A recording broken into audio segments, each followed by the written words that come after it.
Hello everyone and welcome to the F1 corner ahead of the Styrian Grand Prix, second race of a triple header, first of two in Austria. We are back where the 2020 season started last year for all the reasons that we know about. We were excited then, and I think we are all as excited, if not more, even this year. Lots of points to talk about. Many interesting subjects came up during the press conference on Saturday. Before we start, remember to smash the like button and to subscribe to this channel so that you do not miss any update regarding the 2021 Styrian Grand Prix or actually any races this season. So let's start with our championships leader, Red Bull, on a roll, 3 wins in a row for the Red Bull's team coming to the Red Bull ring. They will hope to continue on that streak. It is a track that Red Bull has always been good at, the Red Bull ring, but last year it is Mercedes that took victory. Still, for the team, it is an opportunity to keep going on their winning streak, showing that they have powerful engines and that they have a lot of straight line speed will help them here in Austria. Max Verstappen thinks that nobody is favorite at the moment. It all comes down to the little detail as usual. But for Sergio Perez, it is a pretty big weekend after 2 great races, we must say. A win in Azerbaijan and in France, a pretty good race overall. He did what the team asked him to do, what they are expecting. He was in the Mercedes pit window. He was able to mingle with them and deliver the goods and be a support to Max Verstappen most of all, which is what Red Bull expects of Sergio Perez. And to Sergio's admittance, he expects contract talk for next season to start soon already. We are at the 8th race of the season, and from what we hear, it is a fair possibility. Sergio doing a very good job at Red Bull. After 7 races, finally getting the grip of that car. He said at the beginning of the season it would take him 5-6 races to get used to it. And 5 races in, the 6th one he win, 7th one as good as ever. And even though he's not at 100%, he says that he really is now in that zone where he can have confidence in his driving with the Red Bull car.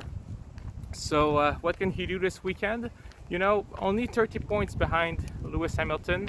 There is maybe a slight chance that Sergio could come and fight for a championship. It might be too much asked, but somehow I would like to cross my finger and hope for a 3-way championship this season. So that's Red Bull. Mercedes, their side, after we can say three grim weekends. Monaco, Azerbaijan, and France. They are looking to go back on the way to victory. By the way, I'm sorry, it is very windy out here. I hope you can hear me well. So in France, it came down to the penultimate lap. Max Verstappen overtaking Lewis right at the end of the race. I think the disappointment was Valtteri Bottas finishing only 4th. And overall, the last 3 races for Mercedes have not been good. They need to start making their comeback. What is interesting about the Styrian Grand Prix is that since we are back at the same track next week, all the data accumulated will serve for next week. So we may actually see 2 different winners, 2 different podiums, 2 different of everything. Of course, another big talk at Mercedes is, will Valtteri Bottas be back next season? Well, contract talks apparently have started at Mercedes. Hamilton started talking contract, but apparently for Bottas it is still uncertain. He does hope to start talking about it soon, but even team principals Toto Wolff says that nothing is decided. Of course, we know that the likely candidate to potentially take Bottas' seat in Mercedes is George Russell, and Russell been doing pretty good at Williams over the last few seasons. Of course, with a Williams you cannot expect too much, but last week in France, Russell finishing 12th, which is higher than anyone would expect a Williams to be in a race where there was literally no DNF. Every car finished and George Russell was 12th. So very strong result for the British driver in France. But back to Mercedes. Yeah, it's time for comeback. It's a track where they won last year. Can they do it again? On such a short track where the laps are barely above 1 minute, and with the whole pack being so close from each other, it will come down, I think, to the milliseconds in qualifying, and in the race you can expect also some very close racing. It is a track where you can overtake, so I expect good quality and good race. Further down, let's go at McLaren, who had a good weekend last week in France, with Lando Norris finishing 5th and Ricciardo 6th. They are fighting for third in the championship at the moment. Last time that we were in Austria, Lando Norris got his first podium during the first race of 2020. He hopes to repeat the exploit once again, but you know, realistically, he says it himself. He does not expect to be on the podium, but they know they have a pretty good car, and that under the hood, this McLaren can do a few miracles given the right circumstances. So, you know, don't count him out just yet. Daniel Ricciardo is the one that really had his best race so far at McLaren.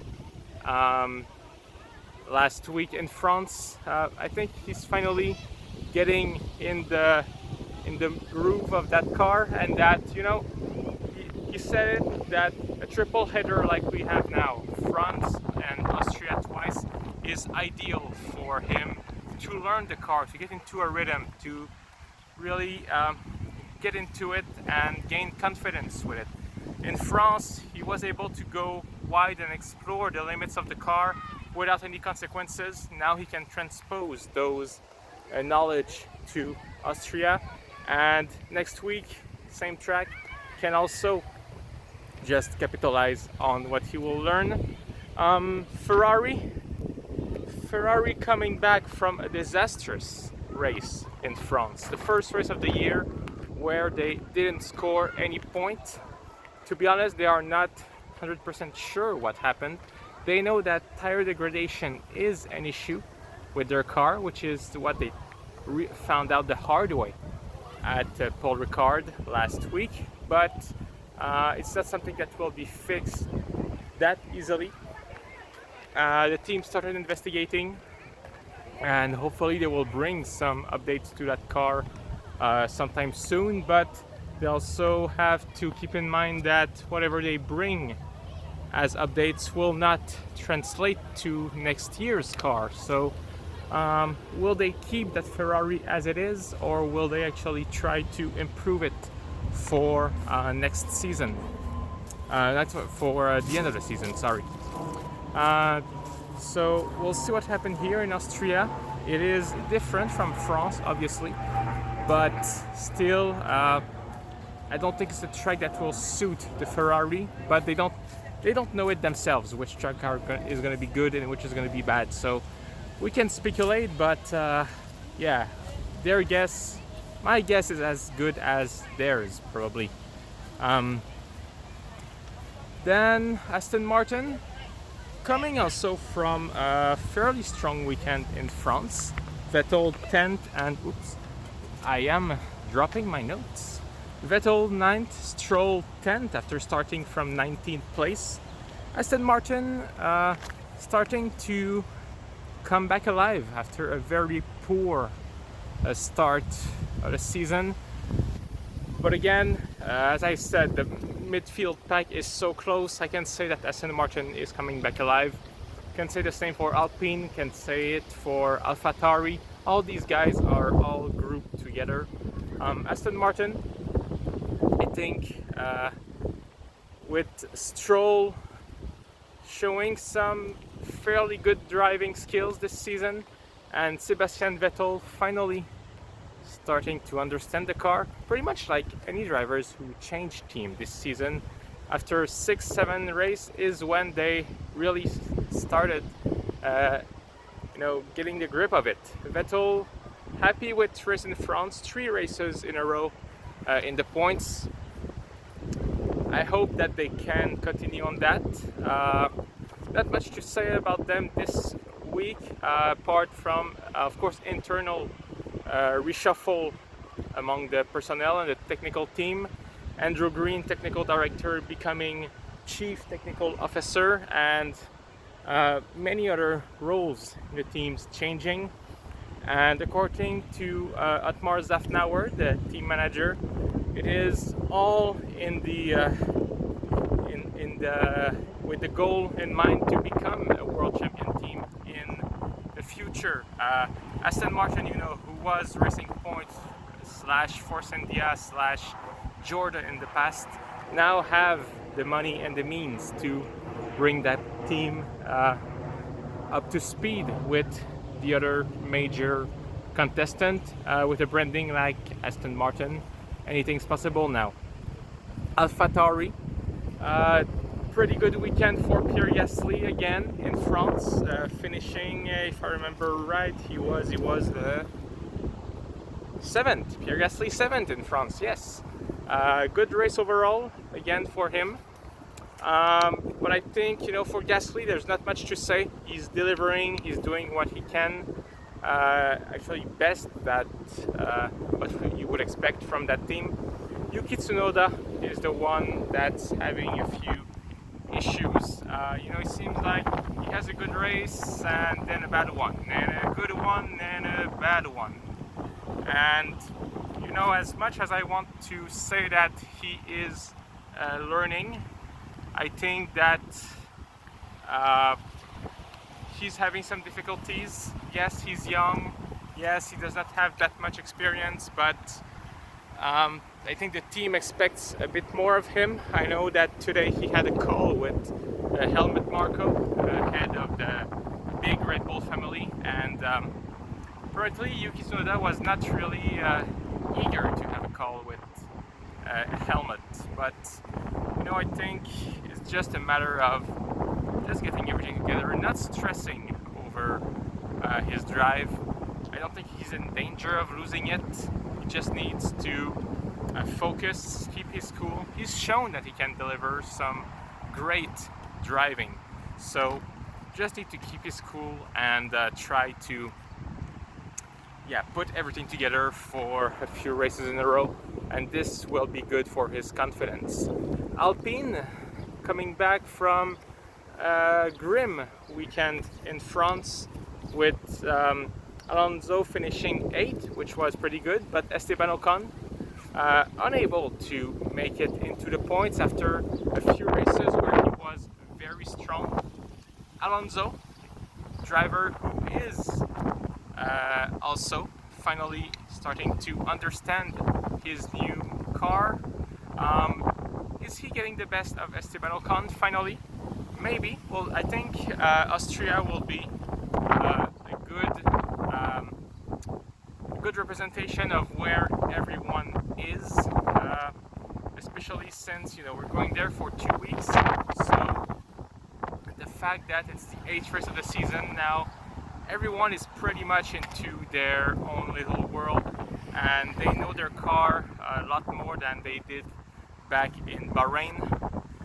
I think it's promising, but Alpine still needs to improve. Obviously, they are in the fight for 5th best, and it's tough to say who's going to come up ahead at this point. Alpine had a good few races in Monaco, Baku, and was it Spain before that? Yes. So, and France was a little bit more tough on them. On the other side, Aston Martin had a very rough season beginning, but since the last 2-3 races, since Sebastian Vettel actually started really getting into it with the car, they've been improving quite a bit. So watch out. I think this fight is very tight. And AlphaTauri, I think AlphaTauri actually, if Yuki Tsunoda delivers the way Pierre Gasly does, I think AlphaTauri has the potential really to be 5th, and then you'd see Alpine and Aston Martin in 6th and 7th, because at the moment, if I'm right, yes I am, AlphaTauri is 5th in a championship, so you know, everything can happen. Quickly, let's talk about the back of the grid. Alfa Romeo running a special livery for the 111th year of the Alfa Romeo brand, and they are a team that had 2 races in the point, but pretty bad race in France. What we're seeing when you look at their lap time and at their qualifying time, it's really a matter of milliseconds all the time. Alfa Romeo is the team that, if they put everything to perfection, if things go their way during the weekend in every possible perfect way, they will be in the points. But they don't have any margin for error in any races. So if anything goes wrong, it's doom for them.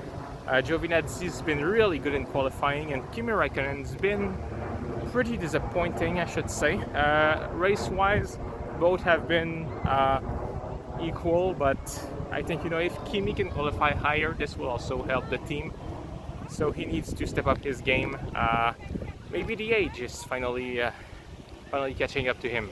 Haas, expecting a tough weekend, but on the bright side, Mick Schumacher, you know, learning a lot. And at the end of last race, we saw him with Sebastian Vettel. Sebastian taking a look inside Mick's car, which is pretty weird. You usually don't look inside of your competitor's car. But according to Schumacher, it is because, and they've talked about it in the past, Mick is not sitting properly in that car. So him and Vettel discussing that, and they were just showing it to each other. But you know, he's been adapting, and Haas is trying their best to help Mick Schumacher being at ease with that car. And finally, Williams talked about it briefly with the Mercedes contract stuff, but just to finish on that, George Russell not worrying about where his future lies. In fact, he would almost be happy to stay at Williams from what he's seeing of the new owners. Apparently, you know, they really are there to win, put the money in. Now Williams has budget, and the new management is really putting money where it counts. They're not losing time, but they're not rushing things either. They're taking it one step at a time, which is what you need to do in Formula One. Do not rush things. If you do things well, you think carefully about what you're doing, success will come to you. It will not be this season, obviously, but still, for Williams, you know, next year is a great opportunity, and it's dusty and windy. Yeah, great opportunity next year. And you know, with a bit of luck, they might still get some point. Mentioned it before, Russell finishing 12th in France. So who knows what might happen to William by the end of the season. That's all I have for you today, everyone. Thank you once again for watching. Remember to smash the like button and to subscribe to this channel so that you do not miss any updates regarding the 2021 Styrian Grand Prix and not miss any update regarding the whole 2021 Formula One season. Thank you once again for watching, and I will see you on Friday after the free practice sessions. Thank you and see you next time.